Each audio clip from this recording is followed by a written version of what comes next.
And moving on to the story, a contingent of Nigerian pharmacists have called on the government to ensure synergy with them in the provision of certain basic primary health care services, including the routine immunization of children in rural and urban areas.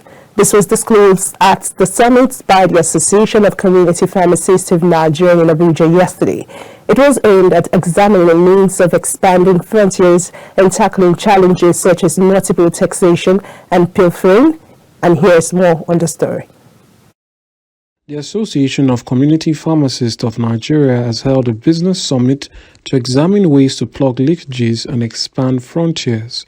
Speaking at the event, the ACPN FCT chairman, Enejo Amade, highlighted one of the problems faced by pharmacists. One cardinal issue surrounding community pharmacy practice is one, pilfering, theft, and lack of trust within the staffing, within the environment. Though it's not peculiar to pharmacy practice or community pharmacy alone, in most businesses in Nigeria, you discover that the management will be struggling to put all things together. But the staffing are also doing their own to see that they can get something out of the business outside their salary. And you discover that most businesses in Nigeria does not grow because of this pilfering, leakages that is coming from the staff within the system, and that also affects pharmacy practice. Also speaking, the national chairman of the body, Adewale Oladibulu, and President Pharmaceutical Society of Nigeria, Professor Cyril Osifo, called on the government to make use of the resources of the pharmacist in handling primary health care and also the effect of adulterated drugs on the society. Community pharmacists are private practitioners, but they have huge resources and they are prepared to lend their knowledge, their skill to their primary health care services in Nigeria. What are the basic primary health care services? The one that the people can easily understand at home is on routine immunization. If you look at the statistics, 44% of people in urban centers do not have complete coverage of routine immunization. Children under 5 years. In the rural areas, you have less than 15% with complete coverage of routine immunization. Community pharmacists have been well trained, they are prepared, they are ready to play in that role. And it is governments that can devolve that responsibility to them.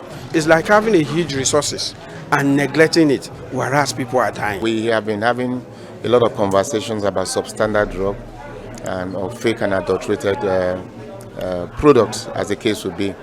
And people are unscrupulous, not only Nigerians, they work with other people who are not Nigerians. And by the time you take, for example, you produce 1 million tablets of a particular drug, allow me not to mention anyone, and some element decide to produce 20 million of substandard drug and mix with that 1 million that is from the manufacturer. And you as a Nigerian can't differentiate between the substandard drug and the real drug. Then we are in for a lot of problem in this country because therapeutic outcomes, or rather when people are treated, you don't get relief of your pain or whatever it is.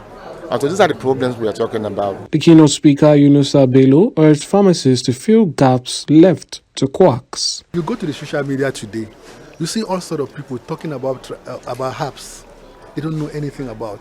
Even so many people talking about multi-level marketing who are non-professionals.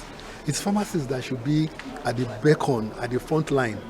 I sometimes sit in the garden and you find unprofessional people coming to talk to me about herbs. And I'm wondering, where is this guy coming from? What you are selling, is it registered and stuff like that? There are so many spaces that we've left behind. And that is why people are confused. People are ending up acquiring fake drugs.